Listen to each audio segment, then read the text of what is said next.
ओम नमो भगवते वासुदेवाय नमः। जय श्री राधे कृष्ण।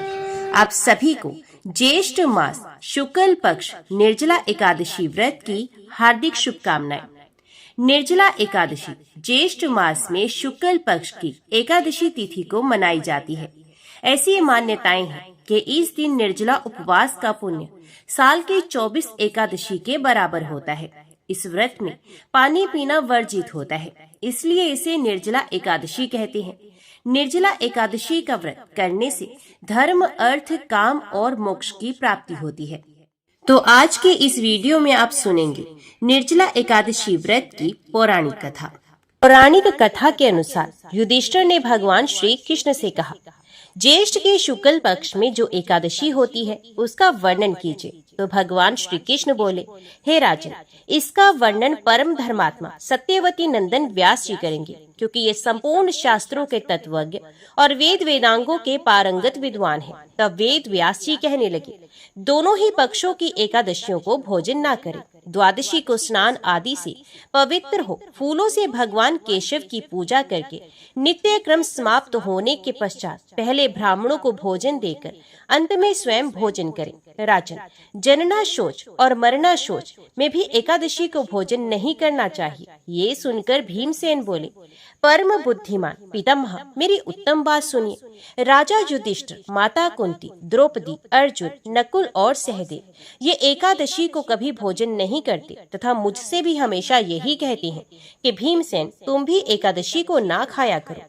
किंतु मैं इन लोगों से यही कह दिया करता हूँ कि मुझसे भूख सही नहीं जाएगी। भीमसेन की बात सुनकर व्यास जी ने कहा, यदि तुम्हें स्वर्गलोक की प्राप्ति अभीष्ट है और नर्क को दूषित समझते हो तो दोनों पक्षों की एकादशी को भोजन ना करो। तो भीमसेन बोले, महाबुद्धिमान पितामह, मैं आपके सामने सच्ची बात कहता हूँ। एक बार भोजन करके भी मुझसे व्रत नहीं किया जा सकता, फिर उपवास करके तो मैं रह ही कह सकता हूँ। मेरे उदर में व्रक नामक अग्नि सदा प्रज्वलित रहती है, अतः जब मैं बहुत अधिक खाता हूँ तभी ये शांत होती है। इसलिए महामुने, मैं वर्ष भर में केवल एक ही उपवास कर सकता हूँ, जिससे स्वर्ग की प्राप्ति सुलभ हो तथा जिसके करने से मैं कल्याण का भागी हो सकूं। ऐसा कोई एक व्रत निश्चय करके बताइए, मैं उसका यथोचित रूप से पालन करूंगा। व्यास जी ने कहा, भीम, ज्येष्ठ मास में सूर्य वृष राशि पर हो या मिथुन राशि पर शुक्ल पक्ष में जो एकादशी हो उसका यत्न पूर्वक निर्जल व्रत करो। केवल कुल्ला या आचमन करने के लिए मुख में जल डाल सकते हो, उसको छोड़कर और किसी प्रकार का जल विद्वान पुरुष मुख में ना डाले, अन्यथा व्रत भंग हो जाता है। एकादशी को सूर्य उदय से लेकर दूसरे दिन के सूर्य उदय तक मनुष्य जल का त्याग करे तो ये व्रत पूर्ण होता है। तदंतर द्वादशी को निर्मल प्रभात काल में स्नान करके ब्राह्मणों को विधि पूर्वक जल और स्वर्ण का दान करें। इस प्रकार सब कार्य पूरा करके जितेंद्रिय पुरुष ब्राह्मणों के साथ भोजन करें। वर्ष भर में जितनी एकादशियां होती हैं उन सबका फल निर्जला एकादशी के सेवन से मनुष्य प्राप्त कर सकता है, इसमें तनिक भी संदेह नहीं है। शंख, चक्र और गदा धारण करने वाले भगवान केशव ने मुझसे कहा था कि यदि मानव सबको छोड़कर एकमात्र मेरी शरण में आ जाए और एकादशी को निराहार रहे तो वे सब पापों से छूट जाता है। एकादशी व्रत करने वाले पुरुष के पास विशालकाय, विकराल आकृति और काले रंग वाले दंडपाशधारी भयंकर यमदूत नहीं जाते। अंत काल में पीताम्बरधारी, सौम्य स्वभाव वाले, हाथ में सुदर्शन धारण करने वाले और मन के समान वेगशाली विष्णु दूत आकर इस वैष्णव पुरुष को भगवान विष्णु के धाम में ले जाते हैं। अतः निर्जला एकादशी को पूर्ण यत्न करके उपवास करना चाहिए। तुम भी सब पापों की शांति के लिए यत्न के साथ उपवास और श्री हरि का पूजन करो। स्त्री हो या पुरुष, यदि उसने मेरु पर्वत के बराबर भी महान पाप किया हो तो वे सब एकादशी के प्रभाव से भस्म हो जाता है। जो मनुष्य उस दिन जल के नियम का पालन करता है वे पुण्य का भागी होता है। उसे एक एक पहर में कोटि कोटि स्वर्ण मुद्रा दान करने का फल प्राप्त होता है। ऐसा सुना गया है, मनुष्य निर्जला एकादशी के दिन स्नान, दान, जप, होम आदि जो कुछ भी करता है वे सब अक्षय होता है। ये भगवान श्री कृष्ण का कथन है। निर्जला एकादशी को विधि पूर्वक उत्तम रीति से उपवास करके मानव वैष्णव पद को प्राप्त करता है। जो मनुष्य एकादशी के दिन अन्न खाता है वे पाप भोजन करता है, इस लोक में वे चांडाल के समान है और मरने पर दुर्गति को प्राप्त होता है। जो ज्येष्ठ के शुक्ल पक्ष में एकादशी को उपवास करके दान देंगे वे परम पद को प्राप्त होंगे। जिन्होंने एकादशी को उपवास किया है वे ब्रह्म हत्यारे, शराबी, चोर तथा गुरुद्रोही होने पर भी सपातकों से मुक्त हो जाते हैं। कुंती नंदन, निर्जला एकादशी के दिन श्रद्धालु स्त्री पुरुषों के लिए जो विशेष दान और कर्तव्य विहित हैं उसे सुनो। उस दिन जल में शयन करने वाले भगवान विष्णु का पूजन और जलमयी धेनु का दान करना चाहिए अथवा प्रत्यक्ष धेनु या घृतमयी धेनु का दान उचित है। पर्याप्त दक्षिणा और भांति भांति के मिष्टानों द्वारा यत्न पूर्वक ब्राह्मणों को संतुष्ट करना चाहिए। ऐसा करने से ब्राह्मण अवश्य संतुष्ट होते हैं और उनके संतुष्ट होने पर श्री हरि मोक्ष प्रदान करते हैं। जिन्होंने शम, दम और दान में परवर्त हो श्री हरि की पूजा और रात्रि में जागरण करते हुए इस निर्जला एकादशी का व्रत किया है, उन्होंने अपने साथ ही बीती हुई 100 पीढ़ियों को और आने वाली 100 पीढ़ियों को भगवान वासुदेव के परम धाम में पहुंचा दिया है। निर्जला एकादशी के दिन अन्न, वस्त्र, गो जल, शैया, सुंदर आसन, कमंडलू तथा छाता दान करने चाहिए। जो श्रेष्ठ एवं सुपात्र ब्राह्मण को जूता दान करता है वे सोने के विमान पर बैठकर स्वर्गलोक में प्रतिष्ठित होता है। जो इस एकादशी की महिमा को भक्ति पूर्वक सुनता तथा जो भक्ति पूर्वक उसका वर्णन करता है वे दोनों स्वर्गलोक में जाते हैं। चतुर्दशी युक्त अमावस्या को सूर्य ग्रहण के समय श्राद्ध करके मनुष्य जिस फल को प्राप्त करता है वही इसके श्रवण से भी प्राप्त होता है। पहले दंत धावन करके ये नियम लेना चाहिए कि मैं भगवान केशव की प्रसन्नता के लिए एकादशी को निराहार रहकर आचमन के सिवा दूसरे जल का भी त्याग करूंगा। द्वादशी को देव देवेश्वर भगवान विष्णु का पूजन करना चाहिए। गंध, धूप, पुष्प, जल का घड़ा संकल्प करते हुए इस मंत्र का उच्चारण करना चाहिए। संसार सागर से तारने वाले देव देव ऋषिकेश, इस जल के घड़े का दान करने से आप मुझे परम गति की प्राप्ति कराइए।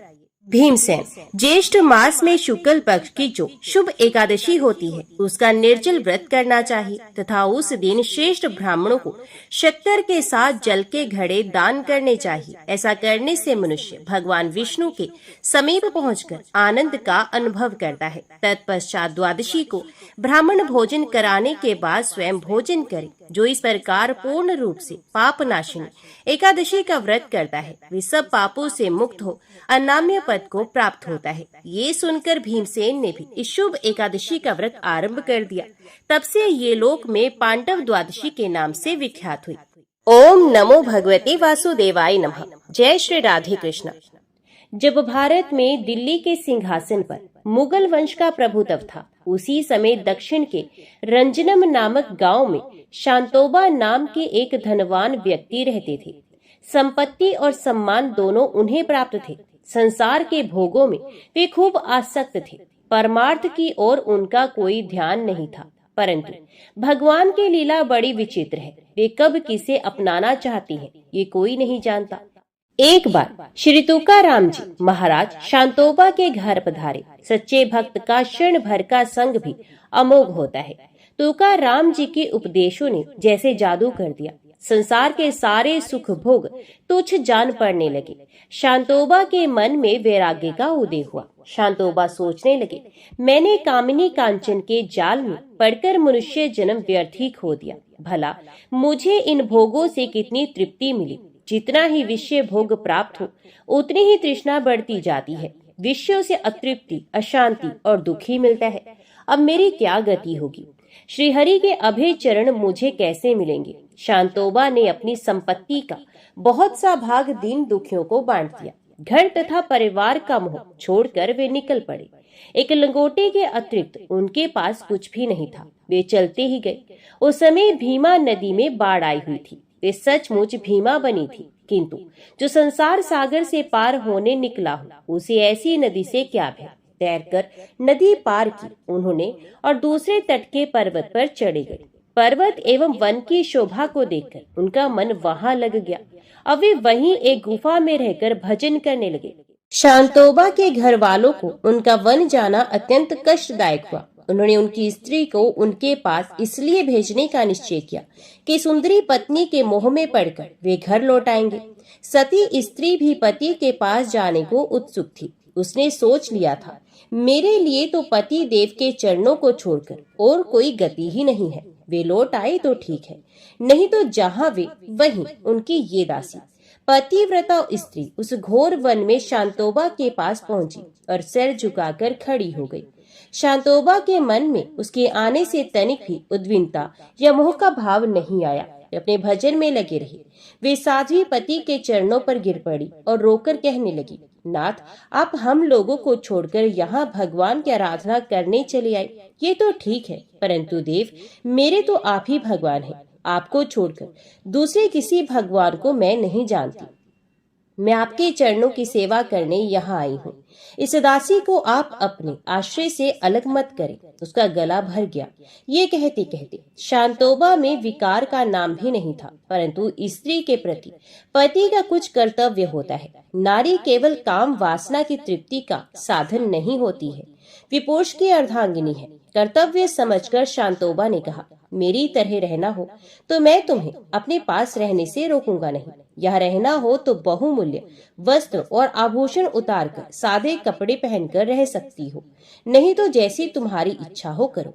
मुझे अपने मार्ग से जाने दो, तुम अपने मार्ग से जाओ। पति के मार्ग को छोड़कर पतिव्रता के लिए भला दूसरा अपना मार्ग कैसा? उस देवी ने वस्त्र तथा आभूषण उतारकर फेंक दिए। एक सादा कपड़ा पहनकर वे तपस्विनी बन गई।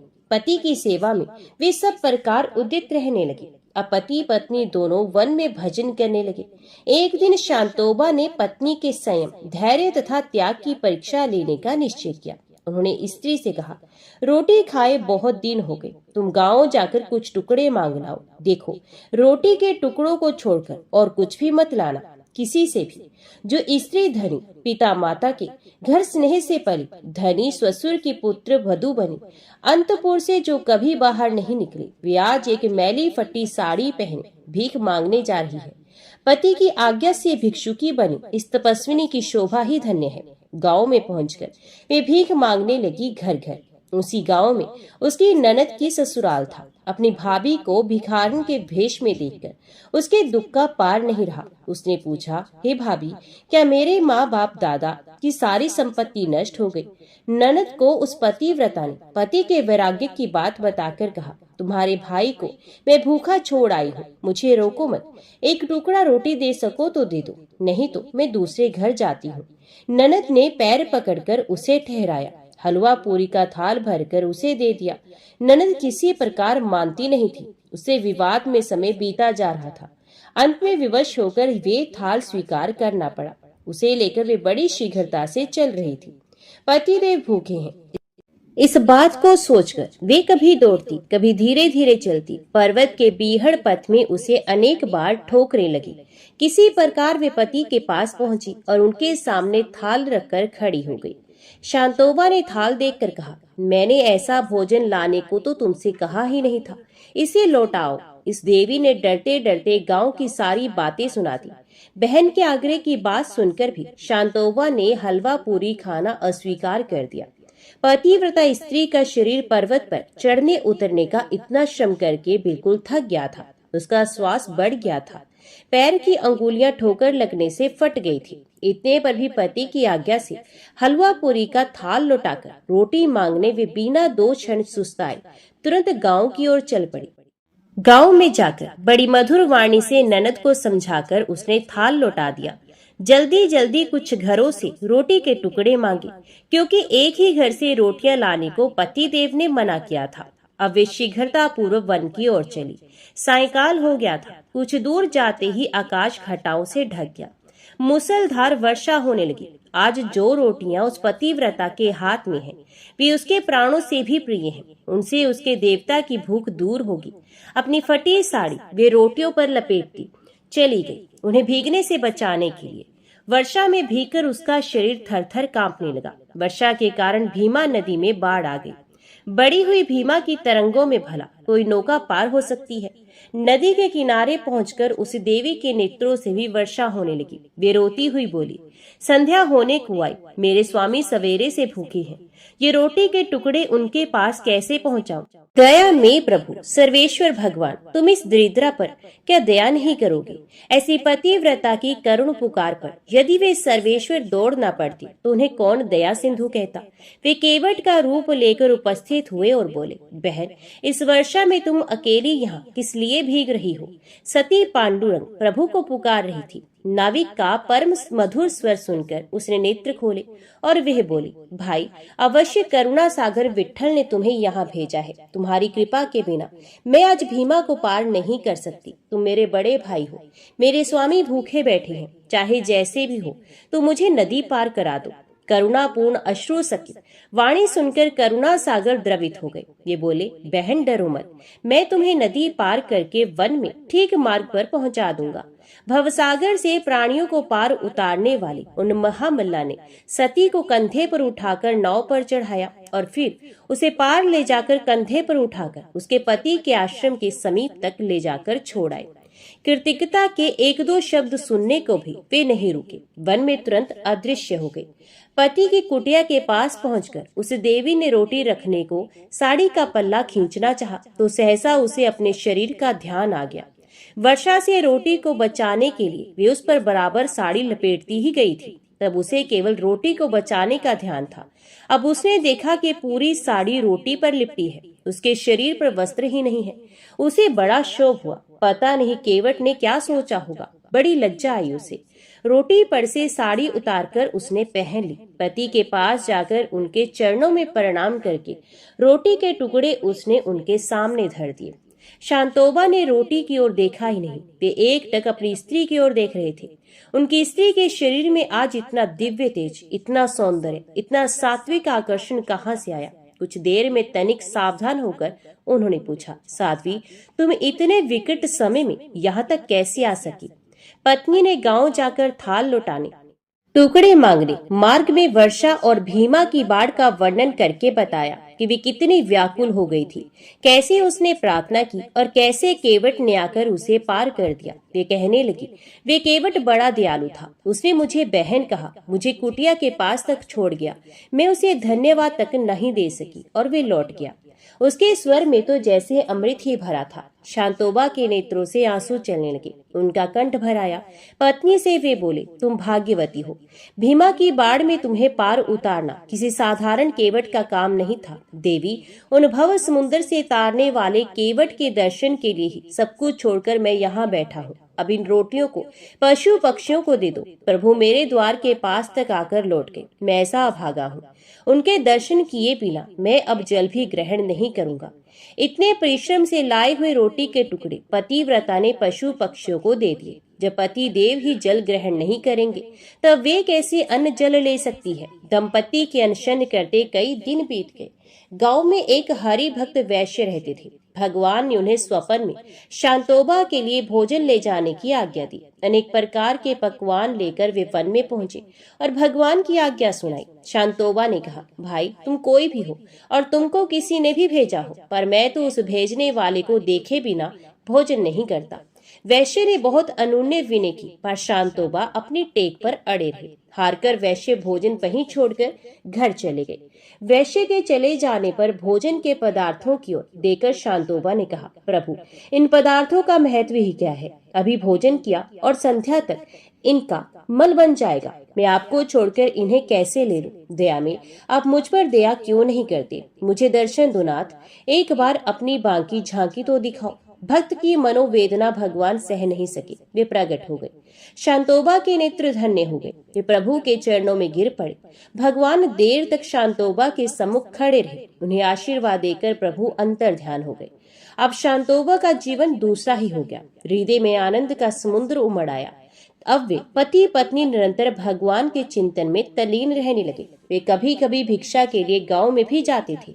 हजारों नर नारी उनके उपदेश से कृतार्थ होने लगे। दक्षिण के भक्त प्रत्येक एकादशी को पंढरपुर पहुंचते हैं। आषाढ़ की देवशयनी एकादशी को वहां लाखों भक्तों का मेला होता है। एक बार शांतोबा महाराज जी अपनी पत्नी और ब्राह्मणों के साथ गाजे बाजे के साथ नाम संकीर्तन करते हुए पंढरीनाथ के दर्शन करने को चले। उस समय नरसिंहपुर तथा पंढरपुर के बीच में पड़ने वाली नदी में बाढ़ आई थी। नदी पर कोई नौका नहीं थी।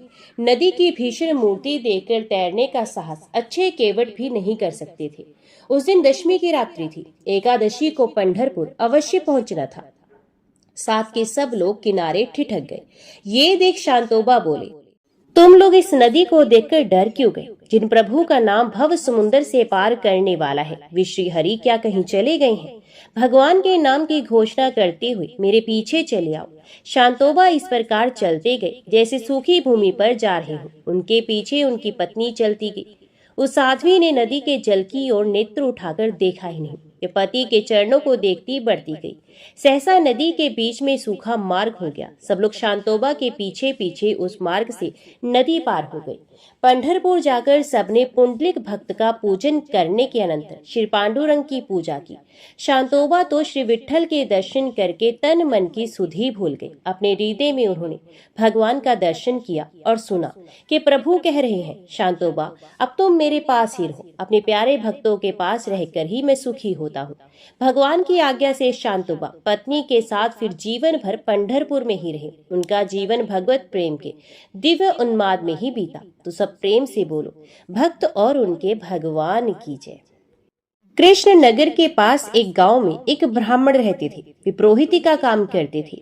एक दिन यजमान के यहाँ पूजा कराकर घर लौटते समय उन्होंने रास्ते में देखा एक मालिन एक और बैठी साग बेच रही है। भीड़ लगी है। कोई साग तुलवा रहा है तो कोई मोल कर रहा है। पंडित जी रोज उसी रास्ते जाते और साग वाली को वहीं देखते। एक दिन किसी जान पहचान के आदमी को साग खरीदते देखकर वे भी वहीं खड़े हो गए। उन्होंने देखा साग वाले के पास एक पत्थर का बाट है। उसी से वे 5 सेर वाले को 5 सेर और 1 सेर वाले को 1 सेर साग तोल रही है। एक ही बाट सब तोलों में समान काम देता है। पंडित जी को बड़ा आश्चर्य हुआ। उन्होंने साग वाली से पूछा, तुम इस एक ही पत्थर के बाट से कैसे सबको तोल देती हो? क्या सबका वजन ठीक उतरता है? पंडित जी के परिचित व्यक्ति ने कहा, हाँ पंडित जी, ये बड़े आश्चर्य की बात है। हम लोगों ने कई बार इससे लिए हुए साग को दूसरी जगह तोलकर आजमाया, पूरा वजन उतरा। पंडित जी ने कुछ रुककर साग वाली से कहा, बेटी ये पत्थर मुझे दोगी? तो साग वाली बोली, नहीं बाबा जी, तुम्हें नहीं दूंगी। मैंने बड़ी कठिनता से इसको पाया है। मेरे शेर बटखरे खो जाते तो घर जाने पर माँ और बड़े भाई मुझे मारते। 3 वर्ष की बात है, मेरे बटखरे खो गए। मैं घर गई तो बड़े भाई ने मुझे मारा। मैं रोती रोती घाट पर आकर बैठ गई और मन ही मन भगवान को पुकारने लगी। इतने में ही मेरे पैर के पास ये पत्थर लगा। मैंने इसको उठाकर ठाकुर जी से कहा, महाराज मैं तोलना नहीं जानती, आप ऐसी कृपा करें जिससे इसी से सारे तोल हो जाए। बस तब से मैं इसे रखती हूँ। अब मुझे अलग अलग बटखरों की जरूरत नहीं होती। इसी से सब काम निकल जाता है। बताओ तुम्हें कैसे दे दूं? पंडित जी बोले, मैं तुम्हें बहुत से रुपए दूंगा। साग वाली ने कहा, कितने रुपए दोगे तुम? मुझे वृंदावन का खर्च दे दोगे? सब लोग वृंदावन गए हैं, मैं ही नहीं जा सकी। ब्राह्मण ने पूछा, कितने रुपए में तुम्हारा काम होगा? साग वाली ने कहा, पूरे 300 रुपए चाहिए। ब्राह्मण बोले, अच्छा बेटी ये तो बताओ तुम इस शीला को रखती कहाँ हो? साग वाली ने कहा, इसी टोकरी में रखती हूँ बाबा जी, और कहाँ रखूंगी? ब्राह्मण घर लौट आए और चुपचाप बैठ गए। ब्राह्मणी ने पति से पूछा, यूं उदास क्यों बैठे हैं? देर जो हो गई है। ब्राह्मण ने कहा, आज मेरा मन खराब हो रहा है, मुझे 300 रुपए की जरूरत है। स्त्री ने कहा, इसमें कौन सी बात है, आपने ही तो मेरे गहने बनवाए थे, विशेष जरूरत हो तो ले लीजिए, इन्हें ले जाइए, होना होगा तो फिर हो जाएगा। इतना कहकर ब्राह्मणी ने गहने उतार दिए। ब्राह्मण ने गहने बेचकर रुपए इकट्ठे किए और दूसरे दिन सवेरे साग वाली के पास जाकर उसे रुपए गिन दिए और बदले में उस शीला को ले लिया। गंगा जी पर जाकर उसको अच्छी तरह धोया और फिर नहा धोकर वे घर लौट आए। इधर पीछे से एक छोटा सा सुकुमार बालक आकर ब्राह्मणी से कह गया, पंडिताइन जी, तुम्हारे घर ठाकुर जी आ रहे हैं, घर को अच्छी तरह झाड़ बुहार कर ठीक करो। सरल हृदय ब्राह्मणी ने घर साफ करके उसमें पूजा की सामग्री सजा दी। ब्राह्मण ने आकर देखा तो उन्हें आश्चर्य हुआ। ब्राह्मणी से पूछने पर उसने छोटे बालक के आकर कह जाने की बात बताई। ये सुनकर पंडित जी को और भी आश्चर्य हुआ। पंडित जी ने शीला को सिंहासन पर पधराकर उसकी पूजा की, फिर उसे ऊपर आले में पथरा दिया। रात को सपने में भगवान ने कहा, तू मुझे जल्दी लौटा, नहीं तो तेरा भला नहीं होगा, सर्वनाश हो जाएगा। ब्राह्मण ने कहा, जो कुछ भी हो मैं तुमको लौटाऊंगा नहीं। ब्राह्मण घर में जो कुछ भी पत्र पुष्प मिलता उसी से पूजा करने लगा। 2-4 दिनों बाद स्वप्न में फिर कहा, मुझे फेंका, नहीं तो तेरा लड़का मर जाएगा। ब्राह्मण ने कहा, मर जाने दो, तुम्हें नहीं फेंकूंगा। महीना पूरा बीतने भी नहीं आया कि ब्राह्मण का एकमात्र पुत्र मारा गया। कुछ दिनों के बाद फिर स्वप्न हुआ, अभी मुझे वापस दिया, नहीं तो तेरी लड़की मर जाएगी। दृढ़ निश्चय ब्राह्मण ने पहले वाला ही जवाब दिया। कुछ दिनों के पश्चात लड़की मर गई। फिर कहा कि अब की बार स्त्री मर जाएगी। ब्राह्मण ने इसका भी वही उत्तर दिया। अब स्त्री भी मर गई। इतने पर भी ब्राह्मण अचल अटल रहा। लोगों ने समझा ये पागल हो गया है। कुछ दिन बीतने पर स्वप्न में फिर कहा गया, देख अब भी मान जा, मुझे लौटा दे, नहीं तो 7 दिनों में तेरे सर पर बिजली गिरेगी। ब्राह्मण बोले, गिरने दो, मैं तुम्हें उस साग वाली की गंदी टोकरी में नहीं रखने का। ब्राह्मण ने एक मोटे कपड़े में लपेटकर भगवान को अपने माथे पर मजबूत बांध लिया। वे सब समय यूं ही उन्हें बांधे रखते। कड़कड़ाहट बिजली कौंधती नजदीक आती पर लौट जाती। अब 3 ही दिन शेष रह गए। एक दिन ब्राह्मण गंगा जी के घाट पर संध्या पूजा कर रहे थे कि 2 सुंदर बालक उनके पास आकर जल में कूदे। उनमें एक सांवला था, दूसरा गोरा।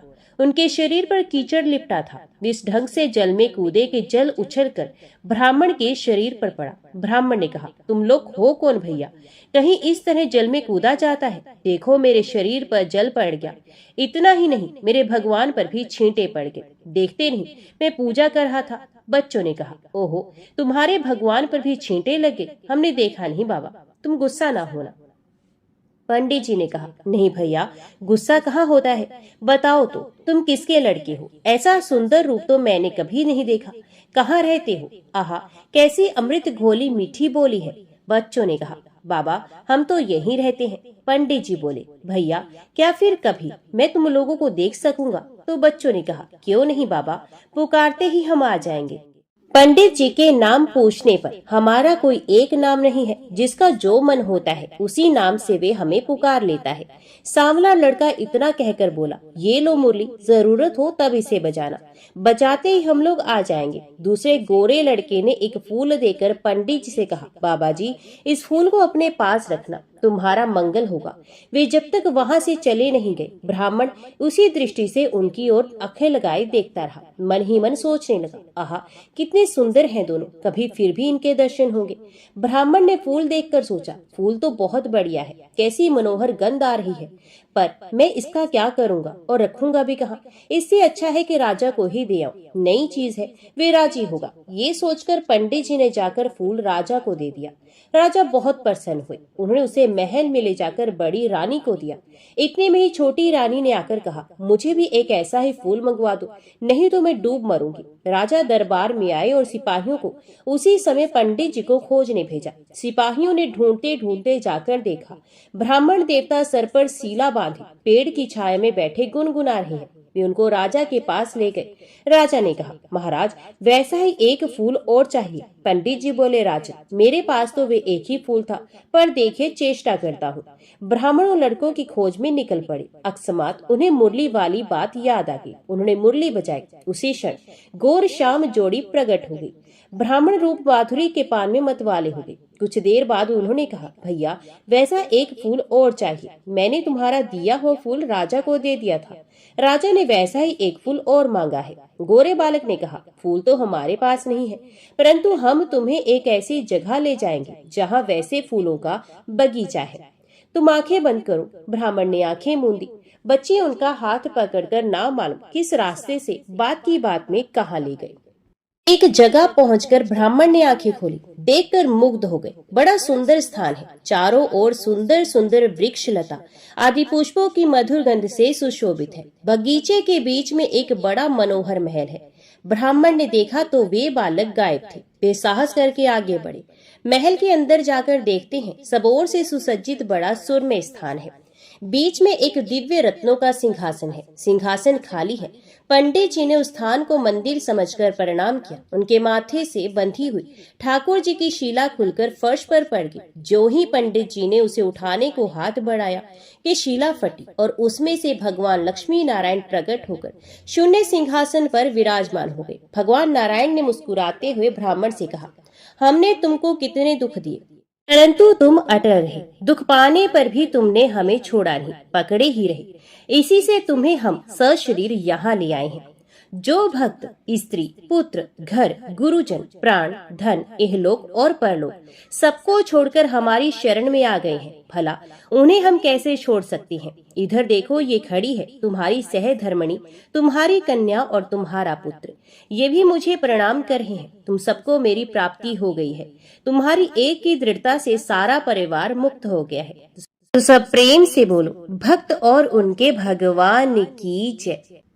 श्री तिरुपति बालाजी के रूप की कथा को सुनने से अनंत फल और माँ लक्ष्मी की कृपा मिलती है। तो आइए भगवान श्री तिरुपति बालाजी की कथा को बड़ी ही श्रद्धा से और प्रसन्नचित्त मन से सुनते हैं। इस कथा को पूरा सुनिए। बोलिए श्री लक्ष्मी नारायण भगवान की जय।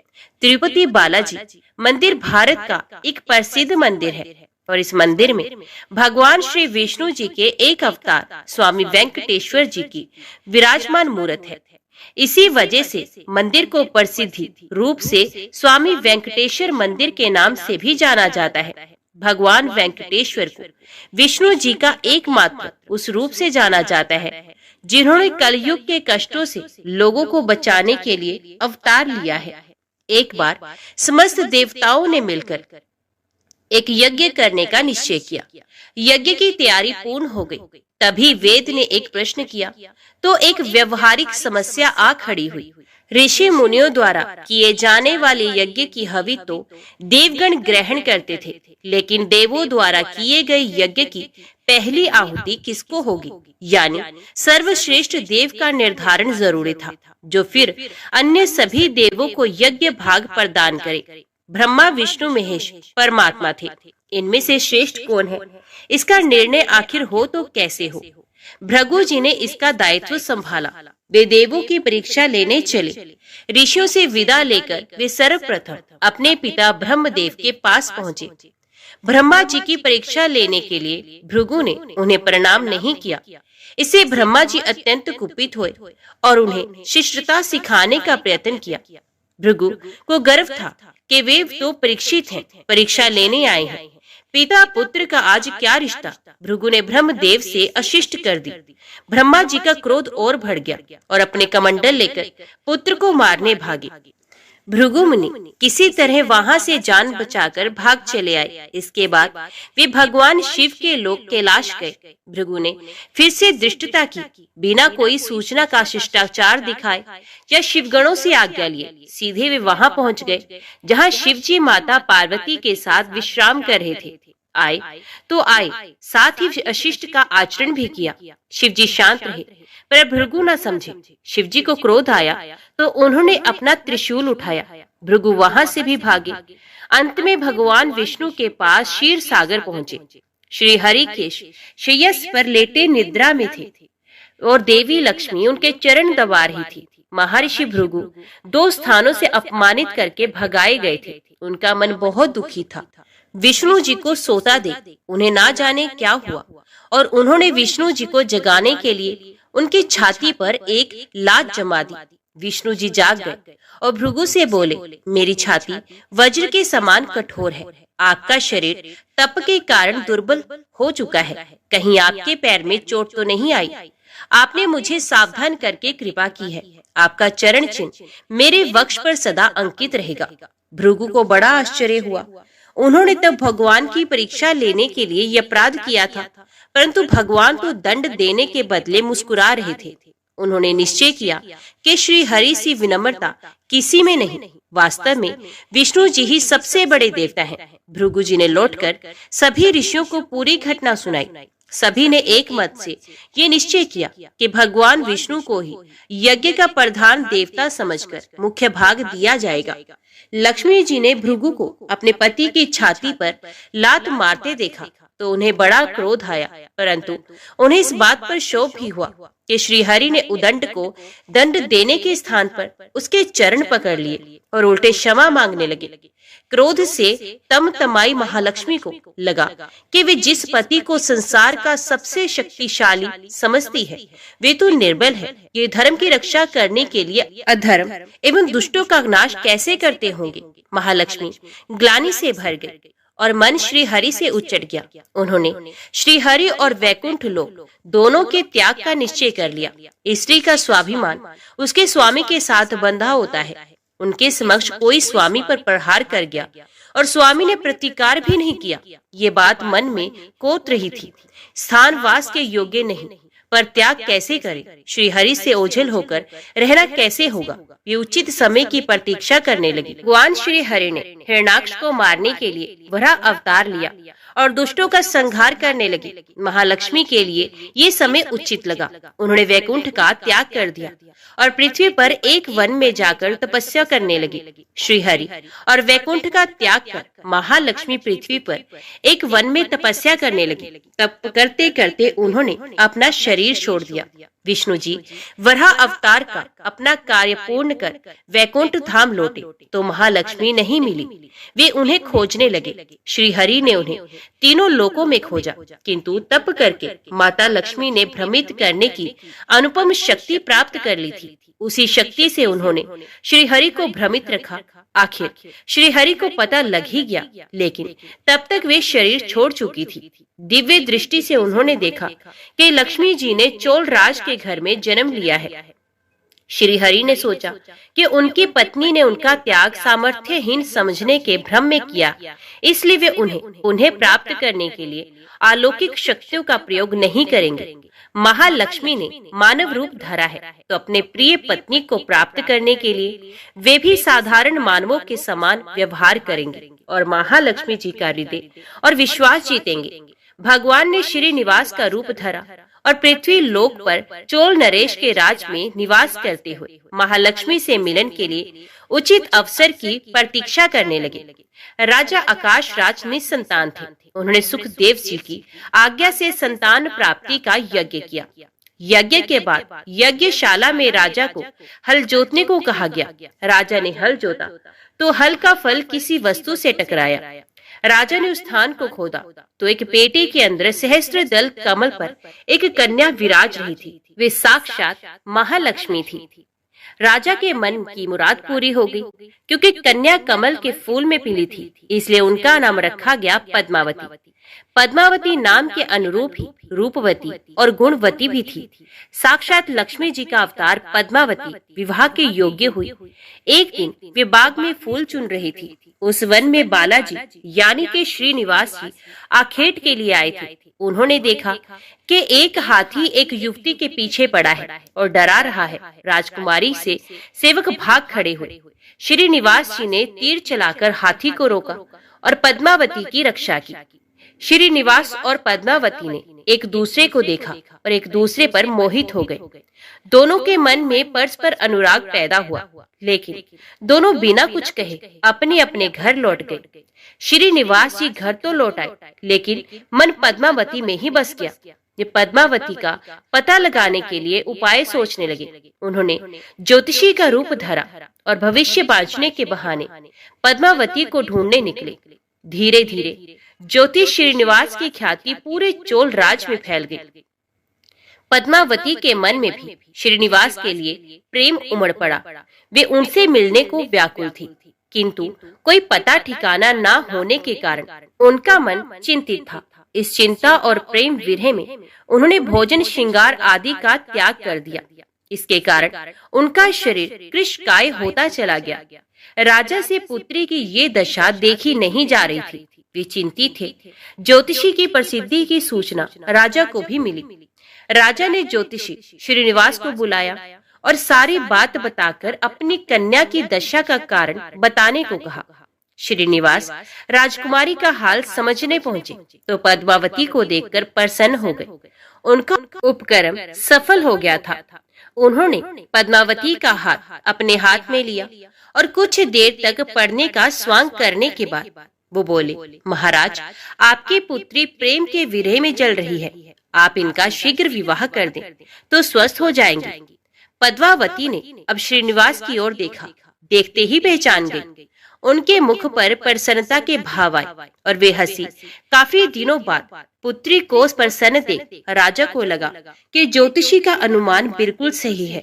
राजा ने श्रीनिवास जी से पूछा, हे ज्योतिषी महाराज, यदि आपको ये पता है कि मेरी पुत्री प्रेम के विरह में पीड़ित है, तो आपको ये भी सोचना होगी कि मेरी पुत्री को किससे प्रेम है। उसका विवाह करने को मैं तैयार हूँ। आप उसका परिचय दें। श्रीनिवास जी ने कहा, आपकी पुत्री एक दिन वन में फूल चुनने गई थी। एक हाथी ने उन पर हमला किया तो आपके सैनिक और दासियां भाग खड़ी हुई। राजकुमारी के प्राण एक धनुर्धर ने बचाए थे। राजा ने कहा, हाँ, मेरे सैनिकों ने बताया था कि एक दिन ऐसी घटना हुई थी। एक वीर पुरुष ने उसके प्राण बचाए थे, लेकिन मेरी पुत्री के प्रेम से उस घटना का क्या तात्पर्य। श्रीनिवास जी ने कहा, आपकी पुत्री को अपनी जान बचाने वाले उसी युवक से प्रेम है। राजा के पूछने पर श्रीनिवास ने कहा, वे कोई साधारण युवक नहीं है, बल्कि शंख चक्रधारी स्वयं भगवान विष्णु है। इस समय वैकुंठ को छोड़कर मानव रूप में श्रीनिवास के नाम से पृथ्वी पर वास कर रहे हैं। आप अपनी पुत्री का विवाह उनसे करें। मैं इसकी सारी व्यवस्था करा दूंगा। ये बात सुनकर राजा प्रसन्न हो गए। उन्होंने सोचा कि स्वयं भगवान विष्णु उनके जमाई बनेंगे। श्रीनिवास और पद्मावती जी का विवाह तय हो गया। श्रीनिवास रूप में श्री हरि ने सुखदेव के माध्यम से समस्त देवी देवताओं को अपने विवाह की सूचना भिजवा दी। सुखदेव की सूचना से सभी देवी देवता अत्यंत प्रसन्न हुए। देवी देवता श्रीनिवास जी से मिलने और बधाई देने पृथ्वी पर पहुंचे, परंतु श्रीनिवास जी को खुशी के बीच एक चिंता भी होने लगी। देवताओं ने पूछा, भगवान, संसार की चिंता हरने वाले आप इस उत्सव के मौके पर इतने चिंतित क्यों हैं? तब श्रीनिवास जी ने कहा, चिंता की बात है धन का अभाव। महालक्ष्मी ने मुझे त्याग दिया है, इस कारण धनहीन हो चुका हूँ। स्वयं महालक्ष्मी ने तब से शरीर त्याग मानव रूप लिया और पिछली समृद्धियों को गुप्त कर लिया है। इसी कारण उन्हें ये सूचना नहीं कि वे महालक्ष्मी का ही स्वरूप है। वे तो स्वयं को राजकुमारी पद्मावती ही मानती हैं। मैंने निर्णय किया है कि जब तक उनका प्रेम पुनः प्राप्त नहीं करता, अपनी माया का उन्हें आभास नहीं कराऊंगा। इस कारण मैं एक साधारण मनुष्यों का जीवन व्यतीत कर रहा हूँ। राजा की पुत्री से शादी करने और घर बसाने के लिए धन, वैभव और ऐश्वर्य की जरूरत है। वह मैं कहाँ से लाऊं? स्वयं नारायण को धन की कमी सताने लगी। मानव रूप में आए प्रभु को भी विवाह के लिए धन की आवश्यकता हुई। यही तो ईश्वर की लीला है। जिस रूप में रहते हैं उस योनि के जीवों के सभी कष्ट सहते हैं। श्री हरि विवाह के लिए धन का प्रबंध कैसे हो, इस बात से चिंतित हैं। देवताओं ने जब ये सुना तो उन्हें आश्चर्य हुआ। देवताओं ने कहा, कुबेर आवश्यकता के बराबर धन की व्यवस्था कर देंगे। देवताओं ने कुबेर का आवाहन किया तो कुबेर जी प्रकट हुए। कुबेर ने कहा, ये तो मेरे लिए प्रसन्नता की बात है कि आपके लिए मैं कुछ कर सकूं। प्रभु, आपके लिए धन का तत्काल प्रबंध करता हूँ। कुबेर का कोष आपकी कृपा से ही रक्षित है। तब श्री हरि जी ने कुबेर से कहा, यक्षराज, आपको भगवान भोलेनाथ ने जगत और देवताओं के धन की रक्षा का दायित्व सौंपा है। उसमें से धन मैं अपनी आवश्यकता के हिसाब से ही लूंगा, लेकिन मेरी एक शर्त है। सुनकर ये सभी देवता आश्चर्य में पड़ गए। श्री हरि ने कहा, ब्रह्मा जी और शिव जी साक्षी रहेंगे। कुबेर से धन ऋण के रूप में ले लूंगा, जिसे भविष्य में ब्याज सही चुका भी दूंगा। श्री हरि की बात से कुबेर सहमत हो गए। सभी देवता विस्मय में एक दूसरे को देखने लगे। कुबेर बोले, भगवान, मुझसे कोई अपराध हुआ तो उसके लिए क्षमा करें, पर ऐसी बात ना कहें। आपकी कृपा से विहीन होकर मेरा सारा कोष नष्ट हो जाएगा। हरि ने कुबेर को निश्चिंत करते हुए कहा, आपसे कोई अपराध नहीं हुआ है। मैं मानव की कठिनाई का अनुभव करना चाहता हूँ। मानव रूप में उन कठिनाइयों का सामना करूंगा जो मानव को आती हैं। धन की कमी और ऋण का बोझ सबसे बड़ा है। कुबेर ने कहा, प्रभु, यदि आप मानव की तरह ऋण पर धन लेने की बात कर रहे हैं, तो फिर आपको मानव की तरह ये भी बताना होगा कि ऋण चुकाएंगे कैसे। मानव को ऋण प्राप्त करने के लिए कई शर्तें झेलनी पड़ती हैं। श्रीनिवास जी ने कहा, कुबेर, ये ऋण मैं नहीं, मेरे भक्त चुकाएंगे, लेकिन मैं उनसे भी कोई उपकार नहीं लूंगा। मैं अपनी कृपा से उन्हें धनवान बनाऊंगा। कलयुग में पृथ्वी पर मेरी पूजा धन, ऐश्वर्य और वैभव से परिपूर्ण कर देने वाली होगी। मेरे भक्त मुझसे धन, वैभव और ऐश्वर्य की मांग करने आएंगे। मेरी कृपा से उन्हें वो प्राप्त होगा। बदले में भक्तों से मैं दान प्राप्त करूंगा जो चढ़ावे के रूप में होगा। मैं इस तरह आपका ऋण चुकाता रहूंगा। कुबेर जी ने कहा, भगवान, कलयुग में मानव जाति धन के विषय में बहुत विश्वास के योग नहीं रहेगी। उन पर आवश्यकता से अधिक विश्वास करना क्या उचित होगा? तब श्रीनिवास जी बोले, शरीर त्यागने के बाद तिरुपति के तिरुमला पर्वत पर बालाजी के नाम से लोग मेरी पूजा करेंगे। मेरे भक्तों की अटूट श्रद्धा होगी। वे मेरे आशीर्वाद से प्राप्त धन में मेरा हिस्सा रखेंगे। इस रिश्ते में ना कोई दाता है, ना कोई याचक है। कुबेर, कलयुग के आखिर तक भगवान बालाजी धन, ऐश्वर्य और वैभव के देवता बने रहेंगे। मैं अपने भक्तों को धन से परिपूर्ण करूंगा, तो मेरे भक्त दान से न केवल मेरे प्रति अपना ऋण उतारेंगे, बल्कि मेरा ऋण उतारने में भी मदद करेंगे। इस तरह कलयुग की समाप्ति के बाद मैं आपका मूल धन लौटा दूंगा। कुबेर जी ने श्री हरि द्वारा भक्त और भगवान के बीच एक ऐसे रिश्ते की बात सुनकर उन्हें प्रणाम किया और धन का प्रबंध कर दिया। भगवान श्रीनिवास जी और कुबेर जी के बीच हुए समझौते के साक्षी स्वयं ब्रह्मा और भगवान शिव थे। दोनों वृक्ष रूप में साक्षी बन गए। आज भी पुष्करणी के किनारे ब्रह्मा और शिव बरगद के पेड़ के रूप में साक्षी बनकर खड़े हैं। ऐसा कहा जाता है कि निर्माण कार्य के लिए स्थान बनाने के लिए इन दोनों पेड़ों को जब काटा जाने लगा तो इनमें से खून की धारा फूट पड़ी थी। पेड़ काटना बंद करके उसकी देवता की तरह पूजा होने लगी। श्रीनिवास जी और पद्मावती जी की शादी पूरी धूमधाम से हुई, जिसमें सभी देवगण पधारे। भक्त मंदिर में दान देकर भगवान पर चढ़ावा ऋण उतार रहे हैं, जो कलयुग के अंत तक जारी रहेगा। तो बोलिए श्री लक्ष्मी नारायण भगवान की जय। चंद्रवंश में सुवीर नाम से प्रसिद्ध एक राजा हो गए हैं। दक्षिण भारत के नारायणपुर में उनकी राजधानी थी। महाराज सुवीर की रानी नंदिनी के गर्भ से एक पुत्र हुआ, जिसका नाम तोंडमान रखा गया। राजकुमार तोंडमान बड़े ही वीर थे। 5 ही वर्ष की अवस्था से उनके हृदय में भगवान विष्णु की भक्ति प्रकट हो गई थी। युवा होने पर पांडे नरेश की सुंदरी पुत्री पद्मा के साथ उनका विवाह हुआ। विभिन्न देशों की अनेक राजकुमारियों ने भी स्वयंवर सभा में उनका ही वर्ण किया था। उन्हें देवराज इंद्र की भांति रिद्धि, सिद्धि एवं सुखभोग की सामग्री सुलभ थी, तो भी वे उनमें आसक्त न होकर सदा भगवान के चिंतन में ही संलग्न रहते थे। एक दिन राजकुमार तोंडमान पिता की आज्ञा से वेंकटगिरी के समीप शिकार खेलने के लिए गए। शिकार में वे उन्हीं हिंसक जीवों का वध करते थे जो प्रजा के लिए भय उपस्थित करने वाले थे। स्वर्णमुखरी नदी पार करके ब्रह्म ऋषि शुक और रेणुका देवी का दर्शन करते हुए तोंडमान जब पश्चिम दिशा की ओर आगे बढ़े, तब एक जगह उन्हें पंचरंगा तोता दिखाई दिया। वे देखने में बड़ा ही सुंदर था और भगवान श्रीनिवास का नाम रट रहा था। उसकी दिव्य आकृति और मधुर बोली पर राजकुमार मुग्ध हो गए और उसे पकड़ने के लिए उसका पीछा करने लगे। तोता उड़कर वेंकटाचल के शिखर पर जा पहुंचा। तोंडमान भी उसका अनुसरण करते हुए गिरिराज पर चढ़ गए, परंतु वहां वे तोता कहीं भी दिखाई नहीं दिया। पास ही में श्यामा कवन था। निषाद राज वसु, जो भगवान श्रीनिवास के अनन्य भक्त थे, उस वन की रखवाली करते थे। राजकुमार को आते देख उन्होंने उनकी अगवानी की और उन्हें प्रणाम करके विनीत भाव से दोनों हाथ जोड़कर कहा, युवराज स्वागत है, कहिए आपकी क्या सेवा करूं?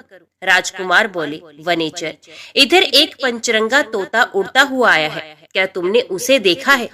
वे श्रीनिवास की रट लगा रहा था, मैं उसी को ढूंढ रहा हूँ, बताओ वे किधर गया है? वसु ने कहा, युवराज वे भगवान श्रीनिवास का तोता है, उसे श्रीदेवी और भूदेवी ने ही पाल पोस कर बड़ा किया है, उसे कोई पकड़ नहीं सकता। भगवान को वे शुक बहुत ही प्रिय है। अब मैं भगवान की आराधना के लिए जाता हूँ, जब तक लौट कर ना आऊं तब तक आप यहीं वृक्ष के नीचे आराम कीजिए। राजा ने कहा, निषाद राज, मैं भी भगवान के दर्शन करूंगा, मुझे अपने साथ ले चलिए। वसु ने बहुत अच्छा कहकर युवराज को अपने साथ ले लिया।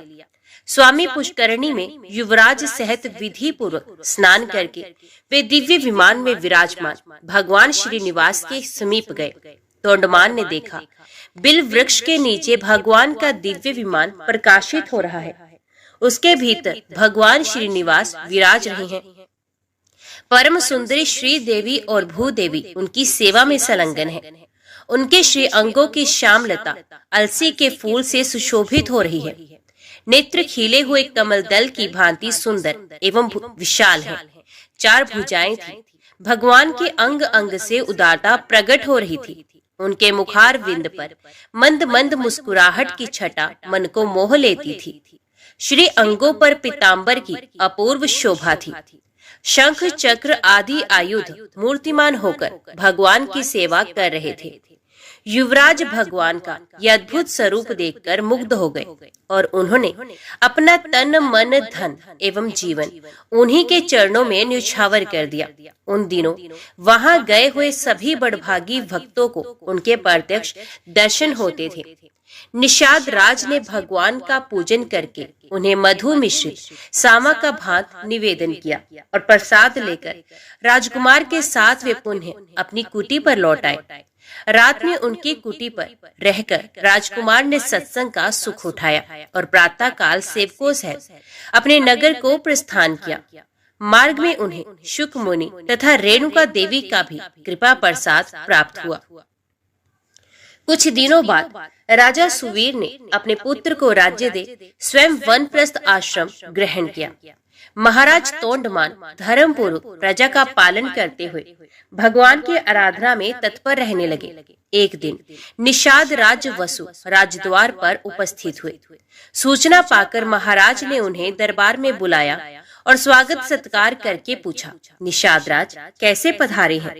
वसु ने कहा, राजन, मैंने वन में एक बड़े आश्चर्य की बात देखी है। रात में एक श्वेत रंग का वरहा आकर मेरा सावा चरने लगा है। ये देख मैंने हाथ में धनुष लेकर उसका पीछा किया। वरहा मुझे देखते ही हवा हो गया। मैंने भी पीछा नहीं छोड़ा। स्वामी पुष्करणी के तट पर जाकर वे वरहा एक बांबी में घुस गया। तब मैं क्रोध में आकर उस बांबी को ही खोदने लगा। इतने में ही मूर्छित होकर गिर पड़ा। उसी समय मेरा पुत्र भी वहां आ पहुंचा। मुझे मूर्छित देख वे भगवान मधुसूदन की स्तुति करने लगा। तब भगवान वरहा का मुझ में आवेश हुआ। उन्होंने मेरे पुत्र से कहा, निषाद राज वसु, शीघ्र ही महाराज तोंडमान के पास जाकर मेरा सारा वृतांत उनसे कहो। राजा काली गो के दूध से मेरा अभिषेक करते हुए इस वल्मीक को धो डाले। इसके भीतर एक सुंदर शिला प्राप्त होगी। उसे लेकर शिल्पी द्वारा मेरी वरहा मूर्ति का निर्माण कराए, जिससे मैं भूमि देवी को अपने बाएं अंक में लेकर खड़ा रहूं। मूर्ति तैयार हो जाने पर बड़े बड़े मुनीश्वरों और वेखानस महात्माओं द्वारा उसकी स्थापना कराकर स्वयं तोंडमान भी उसकी पूजा करे। यो कहकर भगवान वरहा ने मुझे छोड़ दिया। तब मैं पूर्वत स्वस्थ हो गया। देवादिदेव भगवान वरहा आपसे क्या कराना चाहते हैं, ये बताने के लिए ही मैं आपकी सेवा में उपस्थित हुआ हूँ। राजा ने भगवान की इस आज्ञा को बड़ी प्रसन्नता के साथ शिरोधार्य किया। ग्वालों को आज्ञा दे दी, मेरे यहाँ जितनी भी काली और कपिला गोए हैं उन सबको वेंकटाचल पर ले चलो। मंत्रियों को आदेश मिला, कल ही यात्रा करनी है।